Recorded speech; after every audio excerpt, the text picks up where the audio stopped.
You're listening to an Olive Pit production. Welcome to the show.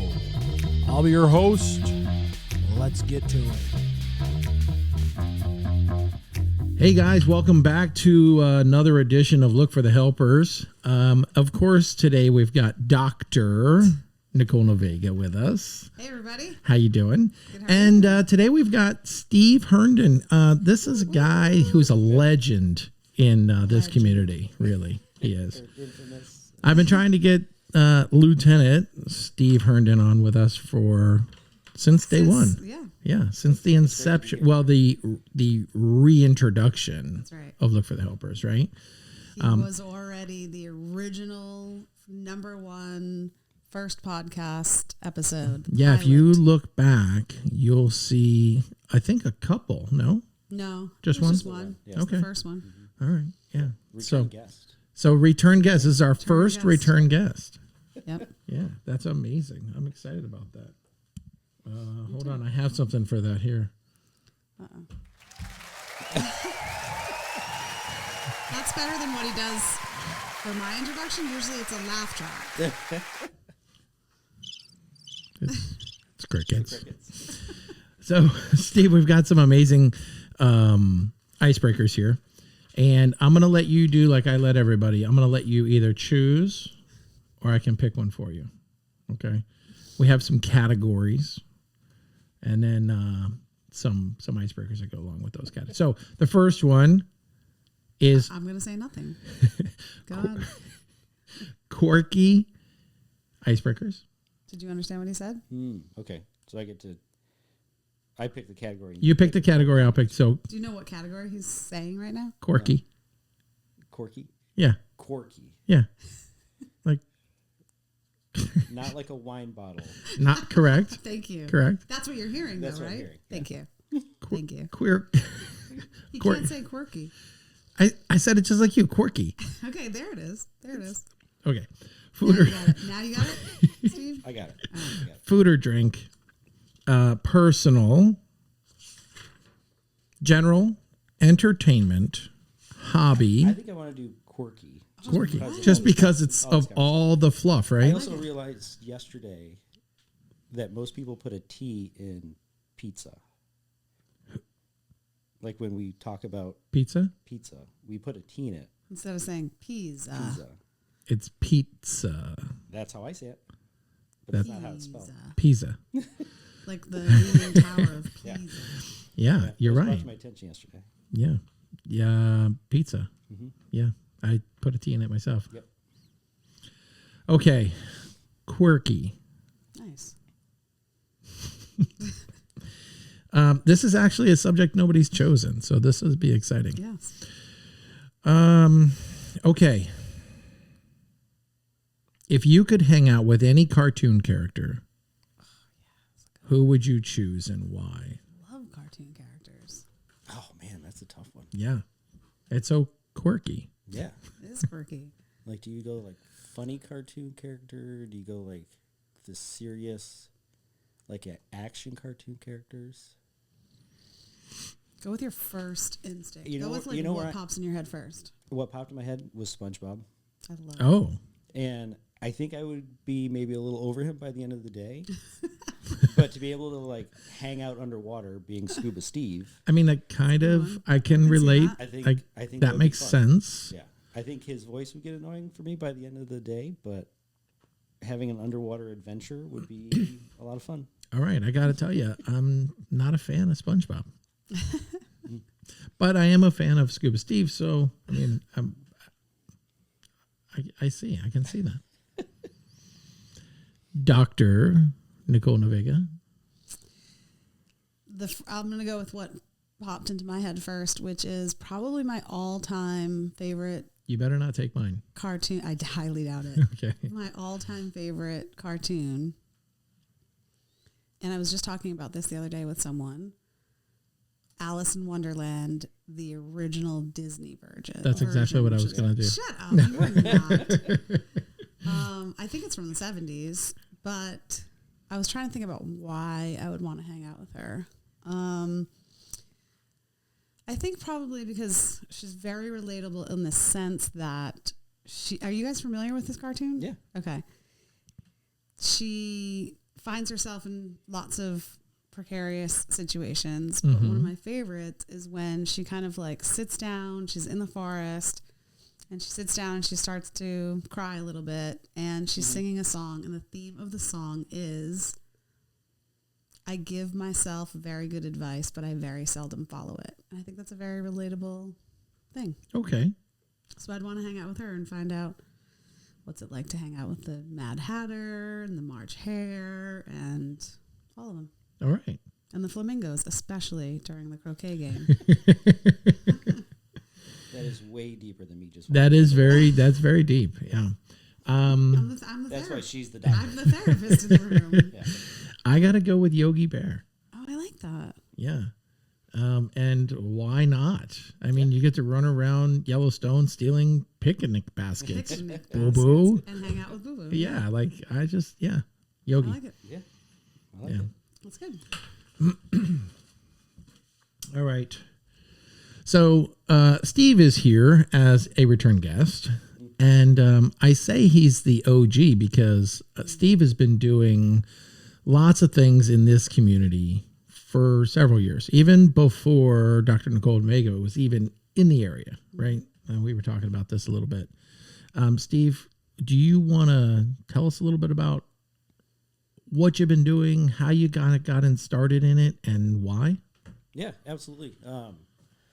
And mine is kind of maybe more of a misadventure on how I got into it. And it's because I got into some mental health issues myself and not really knowing how to go down that path or travel down that path. So, back in 2016-ish, noticed started getting more down, more depressed, having more just darker thoughts about myself and life in general that turned into suicidal ideation. And, this is a pretty long path, so I'll kind of skip over it as I go. But, got to a point where I no longer wanted to be around, had a plan, was going to go through with it. And luckily I was able to get some help then. And it was more of just kind of falling into it because there wasn't any good routes on how to get mental health back then in public safety. And so... we still weren't talking about it. We still really wasn't weren't talking really No, it was accepted as a... It's a big stigma of something's wrong with you, right? Yes. Like, like you can't, why can't you handle your own thoughts? Right. And that's what I thought this was. And then it wasn't until I really kind of gave in to going away for treatment. I ended up doing a 3-day stay at a facility here local, which I wasn't really happy about because I thought I was doing okay. I had started to talk to people. I started talking to my wife, started talking to my friends. I let my department know that I was having these issues. They didn't know what to do with Steve. right. And so the best thing they could do is like, well, let's call PD and see what they could do. So I ended up with it was voluntary, but I ended up Baker acted and left the fire station and went and did a 3-day stay. Again, like I said, I wasn't really happy about that. Wasn't my favorite place I've ever been. But what was nice about it looking back is that gave everyone a chance to pause and see, all right, how can we help me? Right. And that's when the recently opened IAFF Center for Excellence had opened up in Maryland. And so when I got out of my 3-day stay, they started talking to me about it and saying, maybe this is job-related things. It's not just personal issues. And I'm like, I don't know about the PTSD thing. I didn't go away to war. I wasn't at 9/11. That's why I was thinking it was those big incidents. Yeah. But then finally, after convincing from friends, loved ones, the department went away to treatment, did a 30-day stay up there. And up there is when I realized how this job does affect us, how working in public safety affects us. And it's all these, these calls over and over again, every third day, seeing people's worst days. If they're calling us, it's because they're having the worst day and they need help. Right. To us, it's like, oh, it's not a bad call. It's not a bad day because we see it. But for them, it's the worst day, and that stuff sticks with us. So after, 10-ish years on the department, it started to affect me. And while I was away for treatment, and I look at it actually more as training, is what I got up there than treatment. That's actually lots of that's education. really There a was good so way to much look at education that. in it. Yeah. Because when I went through the fire academy, there was like a paragraph about mental health in there, and the instructor saying, "Yep, you're going to see some shit," and then it went back to tactics or whatever else we were talking Yeah, about. because it's more of a suck it up. You're going to see some There shit, was a and you're lot going to of have to suck it up. back then. Right. Yeah. I want to pause for 1 second before you keep going because you're talking about a very important piece of the puzzle, I think, here, because a lot of people, once they get to this point where they feel like either they're in crisis or they're on the verge of in crisis, or they know like something's not right, they've got to make some changes. Oftentimes when people talk about going to treatment, they do say, it's not the job. Yeah. It's not the job. It's all these other things. And oftentimes professionals say the same thing. They'll say, oh, well, he came in here maybe to a local psych facility before they're transferring them to another facility. And they'll say, oh, he can go to any facility. He doesn't have to go to this first responder specialty program. To which my argument back is often, even if you think that you're dealing with issues that aren't related to work, I like to argue it this way. You still live inside of a first responder's body. Yes. And the first responder's body has something physiologically happening that nobody else on the planet happens due to the consistent, and I know I say this often, but I'm going to say it again because it's worth repeating, due to the spikes and crashes in your stress hormones as you're going to calls, as you're coming to work, or 24 hours. Yeah. Right. And so even though it may be personal problems, marital problems, something else, terminal illness, whatever it is that brings people to this brink of, okay, I got to go get treatment. It's happening inside of a body that is already dysregulated from their nervous system. Mm-hmm. I didn't mean to steal your thunder, but I wanted to make that point because it's so important. No, and that actually touched on another point that helped kind of the sales pitch of me going away for treatment is, I did my 3-day stay where I was in a facility with just the general population, and I found I had trouble relating to the people around me. Again, not understanding what was going on with myself at the time, but I wasn't around my people. Right. Now, there was some veterans in there, some prior military guys that I was able to talk to and hang out with, and there was definitely more comfort there than just a regular citizen. Right. And when I went away to Maryland, being around firefighters, EMTs, paramedics, made it feel like I was at the firehouse. And it made it easier to talk about things. Right. Sure. Because that's what I'm You're used all to. the same. And even when I went to Park Royal, it's a lockdown facility. They're there to keep you safe. When I went up to Maryland, the first person I saw was another firefighter from Florida. He gave me a great big hug and said, "Brother, you're in the right place." Mm-hmm. And that kind of set the tone for it. And it was while I was up there, I was able to look back over my 10 years of the career and see what was going on with me. I'm like, I've had these kind of calls. I've had fires. I've made grabs and pulled people out of structure fires or underwater being a public safety rescue diver, and not thinking they were big things. But then when you start learning about comparing that stuff to what a regular person sees day to day, it's like, oh man, we see a lot of really bad stuff. Mm-hmm. Yeah. And we are still regular people, and that stuff sits with you and it hangs. And it was with being up there and kind of going through it, looking at my career and realizing that I was feeling like I hadn't actually helped anybody. Right. Because we've talked about this before.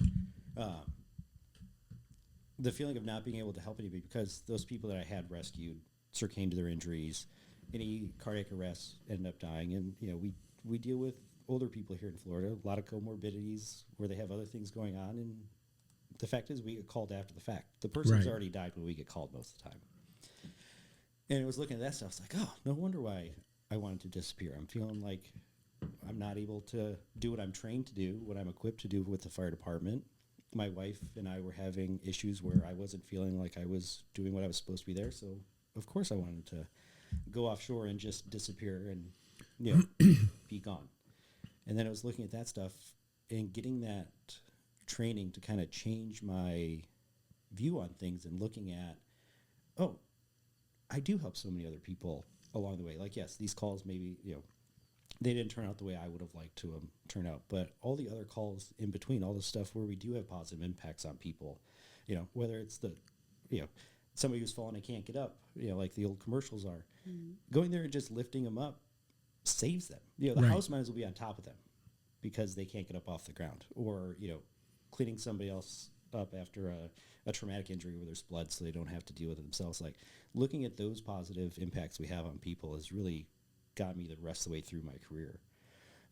So did my treatment there, and it was after I got done in Maryland, realizing that I need to talk about this stuff, and I need to talk about it because it's not getting talked about. The IAFF, our international unit, started talking about it. They opened this facility. There was more stuff coming out about it, and it was, at first it was a little more towards like substance abuse, which at the time I wasn't thinking I had any issues with it. So I was the 40th person to go to that center since they had opened. I was only the 13th that was mental health only. Okay. So I was there in the early days of it. But I left from there and came to my state union convention and ended up talking about the importance of this facility and helping out our brothers. And I think there's like 480 people on the floor for that convention. And I got up there and talked about the facility and what I had gone through. And, these conventions, there's usually kind of talk chatter. There's usually a dull rumble around as things are going on. It was pointed out to me later that the floor was absolutely quiet while I was talking. And that helped drive home the importance of this topic. And then the burly, old, salty firemen coming up with tears in their eyes talking about guys they've lost or guys they had up there and asking how they're doing. It's like, we need to talk about this. So when I got back to Southwest Florida, I got with my department. I'm like, I know I still have stuff to work through to get back online, but I'm like, I want to talk to the crews about this. Because when I went away for treatment, they were just they used the blanket story of, well, let's just say you had some blood pressure issues and that's why you're on light duty. Right. Kind of hiding it, to protecting you, I'm sure, myself. as and well. Then after that, it's like, I don't want to do that. I don't want to kind of sweep it under the rug and just move on. Because we had deaths in our department and other departments in the area. Yeah. And it's like, no, we need to talk about this. So I would go around and hit every station, every crew, and tell them what I was going through and where I had gone for treatment, and that there's positives out there. And that turned into talking at larger events, other departments in the area, and then eventually getting into becoming a trained peer supporter, which has led to helping probably more people than I'm ever going to know. Right. I get the phone calls here and there on, usually it's helping people decide to go to treatment. Because if you can have somebody that's been through it and comes out positive on the other side, that's going to help sell that facility to them. Right. So when people are like, all right, I know things are bad with me right now, whatever their issue is, I don't want to go away. I don't want to go away for 30 days. What about my house, my family, my job, whatever? And having somebody come in and talk to be able to say, brother, I've been there. Sister, I've gone through it. Take this 30 days or whatever your length of stay is.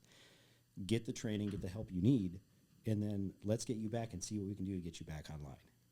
Yeah, I always see it as an opportunity for the greatest gift of your life, maybe, right? Maybe the most life-changing moment in your life. And yeah, there are some consequences that come with it. Sometimes it's a financial consequence. Sometimes, people, that's their first thing. Yeah. Right. I can't go because I can't afford to go, and I can't afford to not make overtime or whatever, right? Because there's just, and those are valid reasons, but at the same time, I think people have to, make those decisions about what's best for them and their family at that time. Well, and I got to tell you, Steve, I love how you call this training instead of treatment.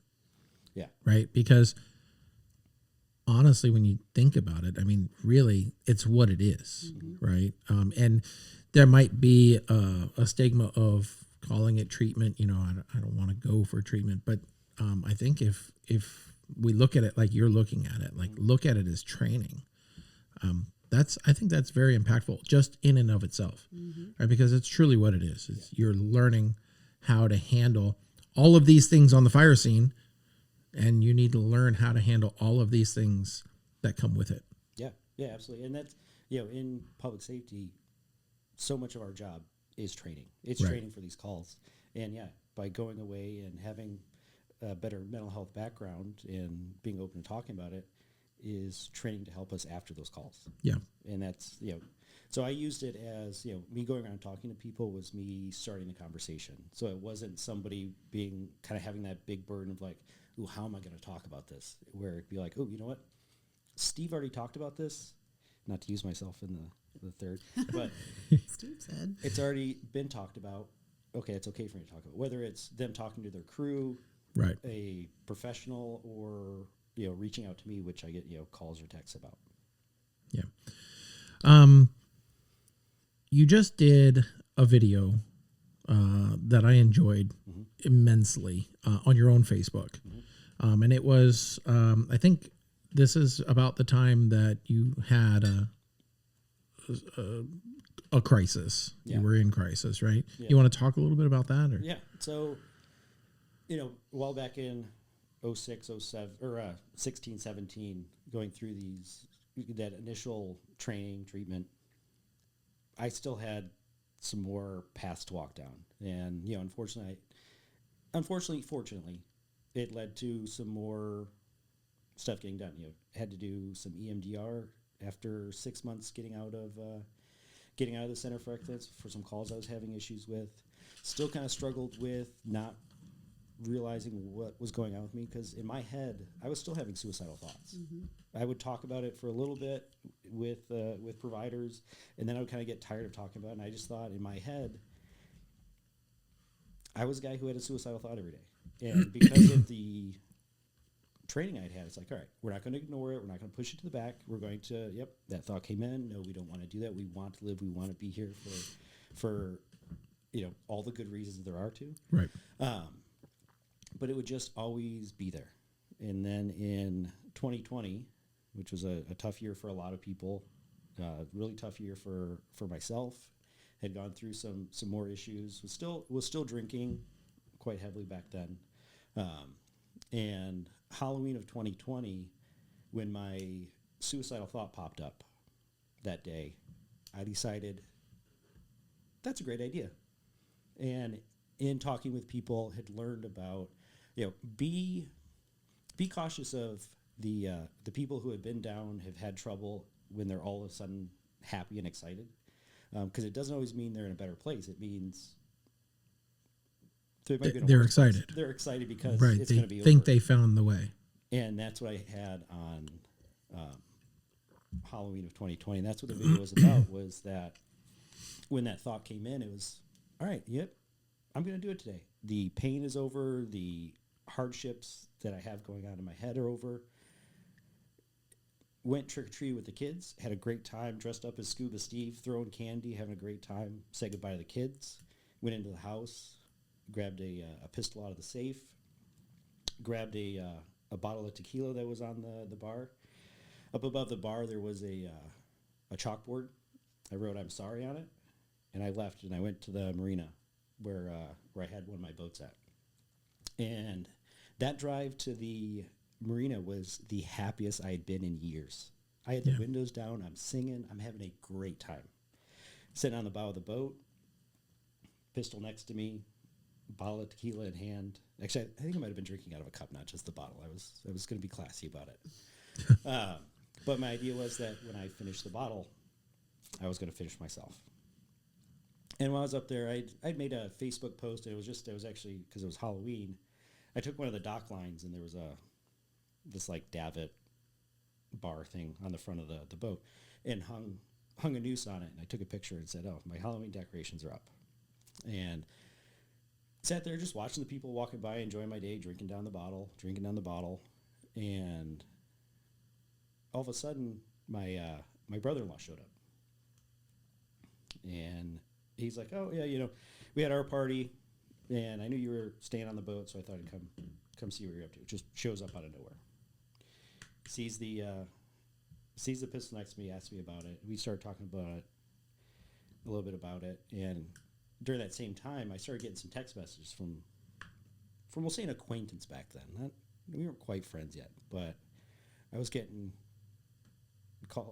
text messages from my friend Nicole, who wasn't a doctor yet. She was just Nicole. She was just Nicole. She wasn't Dr. Nicole yet. Asking how I was doing, doctor. and I'm pretty sure my response back to her was, "Call Diane in the morning. She'd be able to help you out." And that was my wife at the time. But you actually said that you weren't okay. Oh, see, I don't remember. Yeah. But she kept texting, and then she's like, "Hey, is it okay if I come up there?" And I'm like, "Yeah." My brother-in-law was right there. I'm like, "Yeah, come on up." So these two sat on the front of the boat with me, talking to me, and again, I was feeling pretty good by then, so I don't remember all the conversation, but were able to talk me out of my plan. Right. Gave them the pistol, secured the weapon, took the bullet out of the chamber and put it in my pocket, gave them the gun. I went back to the house that night, talked with my wife, let her know what was going on and where I was at. We decided that, hey, we're going to be okay. Let's keep working at this. So when I went to the boat that next day to clean up, the bottle was still there. That bottle only had about a shot left in it. Like, it was down right towards the bottom. And when I done my laundry is when I found that I still had the bullet in my pocket. So since then, the video I posted was me showing that and sharing that with people, that I kept what was going to be my 2 last shots. And it was that last shot at tequila before I was going to take that shot at myself. Yeah. What was amazing that next day that has helped kind of keep me from getting back there again, besides having this memento that I carry with me. I still have it. I still keep it, like I showed it in the video, just to remind myself not to get to that point anymore. The next morning, I actually had a buddy on the fire department reach out because of a call he was having an issue with. And if I would have completed my plan, if I wouldn't have been stopped by Nicole and Austin, I wouldn't have been there to help him out. Right. And that really helped shine light on where I need to be mentally to help other people. Right. Right. And I hate to bring us through that very dark moment, right? Yeah. But ultimately, I think we have to travel through the darkness to find the light. And in your video, it was real impactful for me. Just, saying, hey, remember that there's reasons, and you can always be helpful. Yeah. And your message was also to be able to share and be open. And I think that was great. I really enjoyed that video. Yeah. It's important to, that I found it going through my mental health stuff is, I've been surrounded by hundreds of people and felt very alone.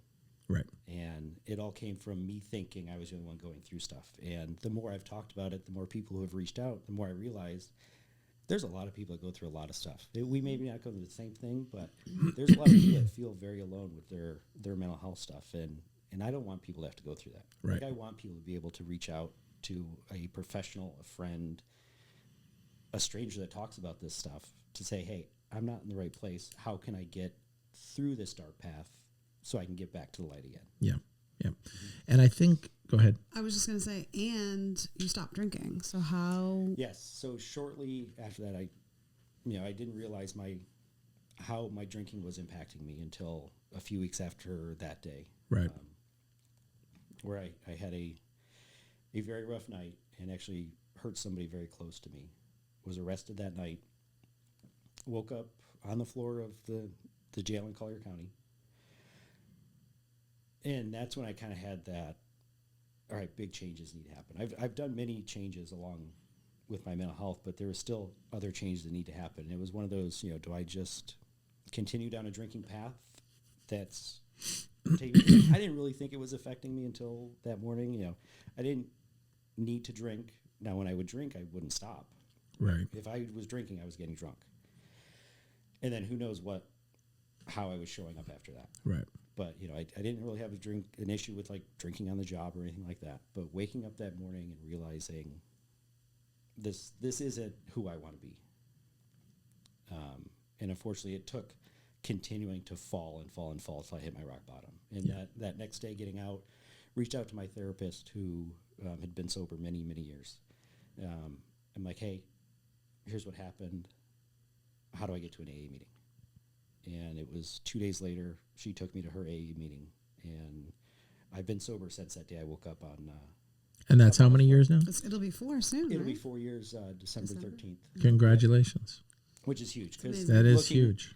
If you would have talked to me, a week before, You didn't have a problem. I would never have thought I'd be sober for 4 years. Yeah. Because there'd been issues along the way. There'd been times it was like, I drank too much. I need to call and make apologies.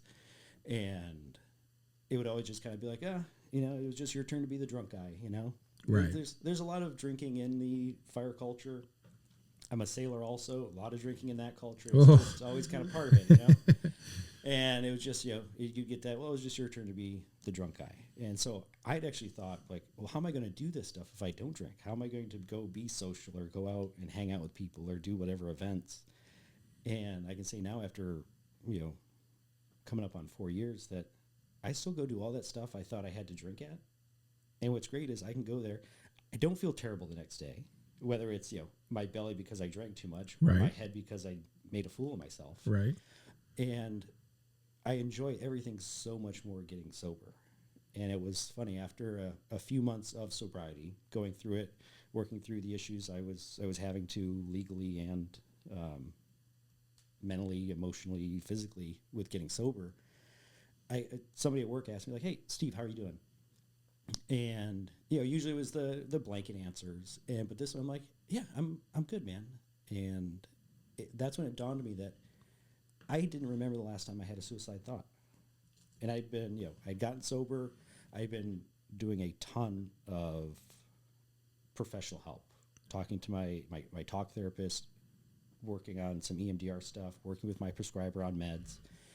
And I realized that I wasn't having suicidal thoughts anymore. And what I realized with getting sober is I no longer had that noise in my head that I was always kind of fighting through. Like, I had clear thoughts. Even though, like I said, I wasn't drinking on duty or anything like that. It's still just the kind of that alcoholic mind I had. There was so much noise in it that I was always fighting through. And, I can say now, I also haven't had a suicidal thought in almost 4 years. I've had terrible days since then. I've had rough calls. I've had these. Not once has it gone back to, oh, Steve, it's time to unalive yourself. Right. That's incredible. That is. I walk so much taller now because of it. Right. Yeah. Yeah. That's actually what I've been thinking this whole time while you were talking, but I didn't want to interrupt you because even when you were talking about the IAFF experience and, fast forwarding to 2020, a lot of what I'm hearing you, like, what do you call it? Like, through the, oh my God, I can't think of the word I'm looking for, but through your messaging, what I'm hearing you say is that you released a lot of shame, I think, that you were having. Because I think when you were talking about, I can't save anybody anymore, right? I don't have that power anymore, right? There's this, like, I hate to use the word impotence because it's got another connotation to it, but there's this feeling of impotence that happens for people of like, I'm the savior. Right. I'm the one that rescues people. That's what we're trained as, yeah. And when I can't do that multiple times in a row, I think this element of shame sets in because guilt and shame are two of the most insidious emotions that we have that will totally destroy us at any chance. And those are some things I was carrying in. And through my mental health path, getting training, and then sobriety is when it really helped is I've learned grace. Yeah. I've learned grace for myself. That's right. Because I'm very hard on myself. Yeah. Because I want to be the best for the people around me. Yeah. Unfortunately, while I was drinking, I was not being the best I could for people. And now that I'm sober, I can see that I'm the best version of myself for my kids, my family, my crew, the citizens I've taken an oath to provide this service to. And now they're getting the best version of myself. Now, I may still have a bad day. Everybody does. Everybody does, right? And I can only do the best I can that day. Some days it may be, we're firing on all cylinders. Some other days we might be a little tired. Right. I still can get upset. That stuff doesn't last as long as it So used you're to. still human. Surprisingly. Yeah. Wow. Okay. As superhero as you sound. Yeah. And in this, superhero is a great term because in this career, it seems like we really kind of try to hold each other to that. Right. And that's where I think the stigma of mental health, substance abuse gets you in trouble, is because 100%. some of the other people you work with will still hold you this Superman standard. And we're humans. We may put our cape on, our bunker gear. Right. It's still just a person inside of it. Yeah. It's still a regular citizen inside of it. So you mentioned a couple of times now, EMDR. Yeah. And every chance we get, we find, and we've had a couple of guests come in specifically talking about EMDR and the magic of, right? That's what it is. Yeah. Yeah. So what was your experience with EMDR and how it worked for you, and where did you find it and how did you go about it? So kind of like with this path I've walked down, cautious with all this stuff because I didn't understand it. And I'm still not 100% sure on how EMDR works, but it does. And so it was 6 months-ish after going away to the Center for Excellence, I started having kind of that like classic PTSD issue of 6 calls. They kept coming up in my head. The sights, the sounds, the smells. And talking with my talk therapist to work through it, she had suggested, well, there's another clinician in here that can offer this treatment. I'm like, I don't know. It sounds kind of hokey when she talked about these lights going back and forth, and it puts you in like a REM state, like you're asleep, and you're able to access more of your mind to work through this. But I was also open. So I'm like, yeah, let's give it a shot. So went and started talking, learned about these, they call them the targets, the issues I was having, and started going through it. And yeah, it's the clackers in your hand or the light bar to kind of get you into this REM state where I guess you're able to access some more of your mind, and then you kind of go back to whatever that target was for me, these 6 calls. And I was able to work through it. And what I found is it's that we really end up tying emotion to these calls that stick with us. While that call is outside of us, we're responding to it. It's not our emergency. I found for mine, it really tied to some type of emotional event in my life. And it was kind of cutting those ties between the two, where now I can talk about the calls that I've been on, these, the people I was having issue that I've ran calls on, or, collapse in one of the roof coming down on one of the structures I was in. And now not having that emotion attached to it, kind of cutting that tie between the two. And the best I've been able to describe it, you remember the movie Wreck-It Ralph? Yeah. The cartoon. We talked about cartoon. Maybe that should be my favorite cartoon. But there's part of it where King Candy goes into like the code, and they cut out the one character into the code where it's no longer tied with everything else. Right. And that's really what EMDR did for me, is it took that call I was having an issue with, and it cut that emotional tie to these other events in my life. And now I'm able to talk about the call and remind myself of it, reminisce of it with other guys I've been on the calls with, without having that heavy emotional impact before. Right. That was before. So that was my first time with EMDR, working through those 6, and like going through it and almost kind of getting into that dream state where, that call was vivid. Right. While we were going through it. So much so, and one of them, it was a boat call, and I'm feeling actually like I'm being tossed around like the family we were out there looking for in this boat. Like it was a kind of a wild ride. And then you come out of it and realize that, no, I'm not in that boat. I'm not emotionally attached to this. I'm a responder to it. Now, how many sessions or how many trainings with EMDR have you actually done? I couldn't tell you like how many like sessions, appointments I've been through, because like I said, those 6, some of them took a little longer than others. Sure. But I had that grouping of them for the 6 calls. And then once I was working through my sobriety and realizing some more personal issues I had going on, reached back out and did another group of EMDR sessions. Yep. So I've had 2 multiple years apart where they have been able to use EMDR to help me professionally with those calls, and also personally with some family issues, some younger childhood stuff. Yeah. And realize that, these big monsters I thought I had in my head, They're really not that big. they weren't that big. So we've had a couple of guests in specifically talking about EMDR, and every time we've talked about it, I become more and more intrigued. Yeah.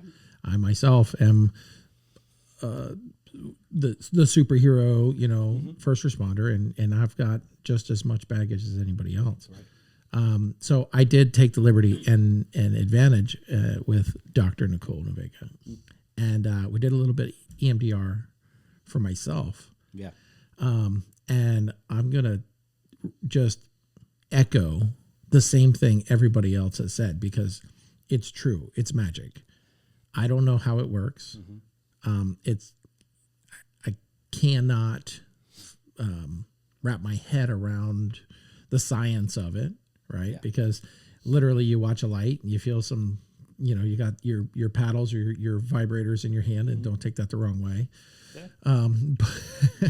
But truly, it's crazy how magical it is, right? I mean, how much it can truly help. And I don't want to say it's magical. There obviously is some truth behind the science. Yeah. For me, it just really softened that sequence of events that happened, right? Yeah. And so anybody that's considering it, I think it's absolutely worth a shot for whatever you've got going on. I really think it's crazy how helpful it's been for me. And I've only had one. We sat through one session real quick, and we're looking to set up another date. I can't imagine how good it can be, but I've noticed a huge difference just in everyday life. Right. Yeah. Sometimes you'll sit back and think, oh, why is this happening? Right. Like, then of course I know it's everything attributed to our job. Right. I can rationalize that. Yeah.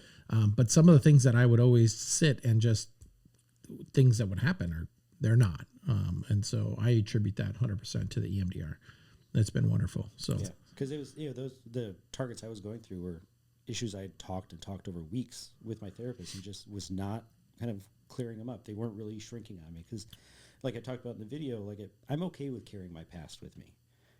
I don't want it to be big and heavy though. right. So working on this stuff to make these memories, these issues I've had smaller, makes it a lot more tolerable in my backpack than it does having these big boulders. And that's exactly what the EMDR does. You don't forget it. No. It didn't go away. It's not like it never happened. It makes that baggage lighter. Yes. Yeah. Absolutely. And that's, when I hear from people or even just casually in the firehouse, somebody's like, oh yeah, I've worked on this and it's not really going anywhere. It's like, well, here, try this. And that's really what peer support is being a resource to other people. Right. Like I can talk about my stuff and how I've gotten help, but it's like, hey, maybe try this. Like it worked for me. I'm not going to say it worked for you, because we're not professional clinicians by any means, but it's being there and being able to be like, hey, try this out. And what's nice is that, while it's been a tough walk for me down this path on a lot of things, is I'm able to tie that with, hey, this is how it's worked for me. This is why it worked for me, and this is where I'm at now. Right. Which is a lot better than just kind of here's the pamphlet of, try Yeah, EMDR. here, call this number. Call this guy. They should help. Kind of that EAP kind of thing that you'll get from a lot of departments, companies, things like that. Well, that's actually like a perfect transition, because exactly the next thing I wanted to talk to you about was peer support. Okay. So, how many years has it been now? Probably 3-4 years now that peer support has been in our area. Well, they probably did the first IFF training in 16 or 17, right? I think so. So I was part of bringing it down here. Right. Iona McGregor department, or Yep. another department in the area, hosted it. And I want to say it was like 17. Yeah. And we were able to train a room full of people, and then kind of start working on how is this going to work? Is it individual departments? Is it going to be a larger regional kind of a team? Because it's tough for some departments to put money into this stuff. And it's also, there was still kind of the stigma of like, well, I don't know if I want to talk to somebody in my department. I want to talk to somebody else. So kind of being a resource for each other, getting trained. And that's where I found out through me talking and helping people kind of untrained, it was like, oh, it's time to get Right. peer support trained. Yeah. So 7 years or so it's been in the area. I know many departments have it. I know Iona has it. Lee County has it. Fort Myers Fire and PD, I believe, have it. Cape Coral, I believe, has a Cape team. Coral started one before, it kind of fell off, and then now they're rebuilding. Yep. So I think more and more departments are realizing that this is a huge benefit to have these training to help their employees and to help our brothers and sisters through all these problems that we know. I think we've known it for years, but I think we're just now acknowledging it. And I think everybody's finally getting on the bandwagon, which I think is amazing.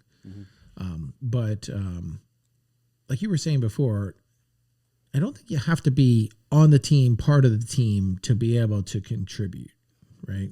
Right. Yeah, absolutely. Like I said, I've been trained by the IFF, but a lot of my stuff is people reaching out, whether it's been from my own department, other departments in the area, just kind of knowing about me being vocal in my thing. And also, I am trained by the IFF. There's other organizations that train now, but at least on the fire side of things, so much of it comes from just us talking around the station.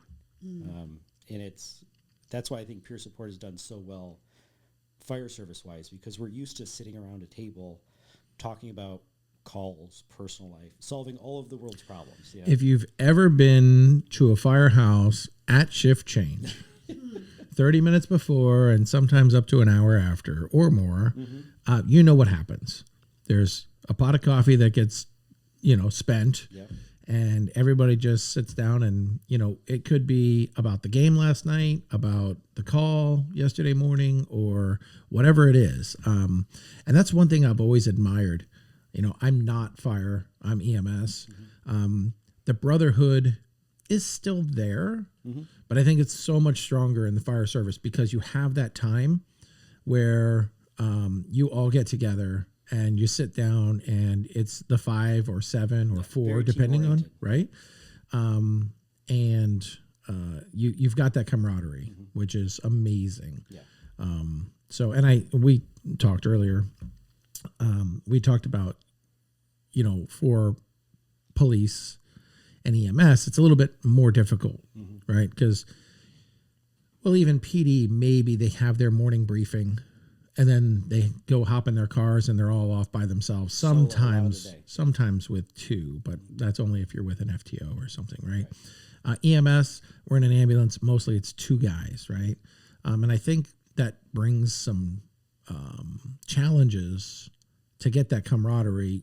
Maybe at the hospital we'll see another crew or a couple of crews, but they're on us to get offload and back in the ambulance and grab another call as soon as possible. So, and I'm assuming PD is the same way, so I'm really jealous of what you guys have to be able to spend that time. And throughout the day when you're with your crew, there's lunch, there's dinner always, unless something, is going on. And then on the weekends, there's breakfast, which is always amazing. It is. I mean, it is a great benefit of this part of the career. Right. Is that we do have that team family dynamic where we get to hang out and see, and you really get to know your brothers and sisters because you see them every third day. Right. And so it does help recognize when somebody's not having a great day or when they're having great days, And, I was a little late getting here today, and it was because it was just one of those great mornings around the table. And it was guys talking about calls on prior frequent flyers. And it was no longer that, with the frequent flyers, unfortunately, you get a little, we'll say, callous to them because you're running them constantly. Sure. They may not be doing what they need to help themselves to keep from using pre-hospital care. But as these guys were talking about it, they were talking about it positively and smiling and laughing about these patients we've run on or these buildings we've had to go to over and over again. And I was looking, I'm like, this is peer support right here. These guys are now having positive thoughts on these calls that were so heavy for them before. And while they weren't working on the same crew back then, they were running the same calls. Right. And now they're able to reflect on it and have that positive and enjoy a cup of coffee and laugh about this stuff. Because that's, unfortunately, we see some very bad things, but we have to keep humor with this stuff to help lighten it. Right. If we just go off of all this stuff being so heavy, it's going to weigh us down. Yeah. And if you do that, I mean, you might last a year. Yeah. Right. You're definitely not going to make And 20, 30. everybody who's been in the service has always said you kind of have to be a little demented to to be able to function in this profession. And I think there is some truth to that, but we're all still human, and we all still have feelings. And I think it's important to be able to feel safe enough to talk to your brothers and sisters, and look for help. Yeah. If you think you need it. That was a great touch. And I've talked about it before when I've done speaking engagements is, before when you ran a bad call, they'd be like, hey, is everybody good? Yep, Chief, we're good. You'd repack your bag. You'd make a terrible joke about the call, and then you go right back in service. And unfortunately, there was never that kind of next step to it, which is Right. what we're seeing now is that when you're back at the station, whether they're calling, if it's a serious call and calling CISM in or calling a peer supporter in to talk to you, or just being that leader in the firehouse saying, hey guys, how are we doing? Right. So I'll use it as just bringing up that man, that was a messed up call. And then kind of having that conversation and getting out kind of the heaviness of it, and then keeping an eye on your people for that, that next shift, seeing how they were. Because after a call, yeah, I'm still riding high on all the adrenaline. You ask me if I'm okay. Yeah, I'm good. I haven't thought about what I just went through or what I just did. It hasn't had time to sink in yet. It's not till I get home. It's not till I'm driving away from the fire station. And before, when I was starting out with those suicidal thoughts, that's when it would hit me, is when I was driving home. And then all these thoughts would come in, and it'd be like, yeah, turn your truck off into a river or into this bridge embankment thing. It's once we come down from the adrenaline and the call, when we're home, on our way home, back with family, that's when it starts to set in. Right. And that's why it's so important to check on your people that next shift or those few days after, just to make sure they're okay. And a lot of them will be like, yeah, it was a bad call, but I'm good. I had a great day with the family. We're good. Yeah. And, it can be as quick as that. Yeah. And I think that brings up another point where it's just so important to be able to have whatever it is that helps you unwind or de-stress or take some of that load off. And we've had some guests in here where working out is what does it for them. And just be able to recognize when you have that heavy load to go execute whatever it is that makes you get that out. Hopefully a healthy coping mechanism. Absolutely. There's a lot of guys who'll go just right to the bottle. Sure. And again, for a long time, it's been cultural. You have a bad call that next morning. Hey, man, let's go have a beer. Let's go get a beer and talk about it. Yeah. You're having a bad time with your wife, your husband. Hey, meet me at the bar. Let's go talk about it. And then all of a sudden, it's like, oh, well, you know what? I can talk about this, and if I drink during it, it's okay. And then it's like, oh, so if I just drink, it'll be okay. And then before you know it, that drinking's no longer okay. Right. And that's why it's important to use those healthy coping, getting out to the gym, getting outdoors. I use boating a lot. Just getting away from people, getting out on the boat, using kind of that green therapy. We don't have a whole lot of outdoorsy spaces. There's no hiking. Right. There's not really hiking. We're not going out to the mountains for the day. But I can get out on the boat and get around the mangroves, and I can see that green, and I can see the seagrass, and I can see the beach and the wildlife. And you get that fresh air and that salt air. And before you know it, that weight just strips away. Yeah. And you're recharged for that next shift again. That's why it's so important to have whatever your thing is. Go do it when you're off duty. Golf, workout, boat, fish, whatever. Yeah. Build a motor, whatever it is. Whatever. Yeah. Oh, sitting in there just turning wrenches. Or maybe it's hanging out with the kids, going to the park or doing whatever it is with the family. I think that's super important. Absolutely. So, if you could impart your last 3 pieces of wisdom for those who are skeptical about reaching out for help, for those who are skeptical about talking about their stuff, still feeling the stigma of it or still feeling, in their own shame, what advice do you have for people?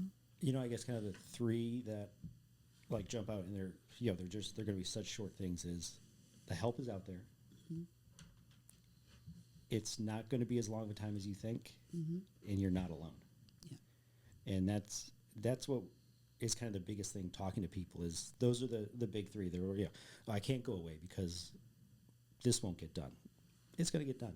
And when I went away to treatment for my 30 days, people helped out. They helped mow the lawn. Right. They brought some food to the house, things like that, to make it easier on my family. Because, you know, I'm going away for treatment, but they still have to get through everything. Yeah. And the stuff is out there, whether it is going away to the Center for Excellence up in Maryland, doing something local in the state of Florida for some different inpatient stuff, or a intensive outpatient, or hopefully getting you in to see a therapist or an EMDR clinician before it gets to that crisis state. Yes. Like that, I would love to never have to do peer support ever again. Right. Because we've had that much of change. Right. And I'm not needed anymore. Mm-hmm. And also a big thing, and I a lot of that video and the post before that you had mentioned before, it was a lot of people outreaching, and that was the biggest thing for me and other people, is that feeling of aloneness. And you're not, everyone's going through something. You know, Facebook, whatever social media platform you're on may show all kinds of happiness, but there's stuff going on besides that, because we're all human. We all have bills. Nobody has issues, that perfect life, right? Yeah. Someday I'll find it, but Yeah. I'm going to keep looking for it till then. Yeah.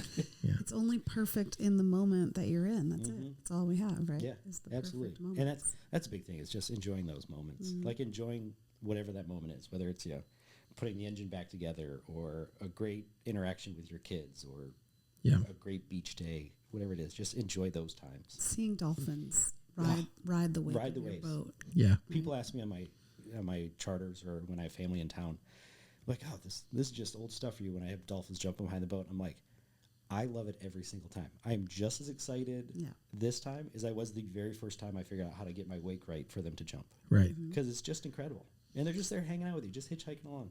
And you never know when you see a baby dolphin. That's right. You never know when that's going to happen. Steve, I just want to say to you, thank you so much for sharing your story. I mean, I think that that's the thing that keeps you standing tall too, is that you've released that shame. Yes. And you're owning your story. And I think if the more you tell your story, the more people can feel like they're not alone. Everything that you just said, right? They're not alone. They can get the help that they want, and that this is temporary, right? The things that feel like the world is ending, ultimately at the end of the day, it's temporary. Yes. Yeah, that's and a great so note. you are helping to eliminate the stigma, and the story is very deeply personal. And I just thank you for sharing it with everybody. Yeah. Yeah. We really appreciate you opening up, and like she said, sharing, because, you know, to touch on some of your last three, people need to realize they're not alone. The things will get done, and there is time for you to take the time for yourself, and it will only better yourself and your family and everybody else around you. And you're a living example of that. So thank you. I really appreciate you guys bringing me back. Like, this was incredible, seeing kind of the setup you guys have now compared to that very first one where I was sitting on the back of a boat that I was moving with my AirPods in. I mean, this is incredible. And talking with you guys is always terrific. I know I get excited anytime I see Brian in the ambulance, or come in through the door at the firehouse, and then, you know, any chance I get to see Nicole, I reach for it. So thank you guys for having me. Yeah, thanks well, for coming. thanks again, guys, for tuning in. It's been another amazing episode, and we'll catch you next time. This has been an Olive Pit production. We hope you enjoyed the show. Thanks for listening.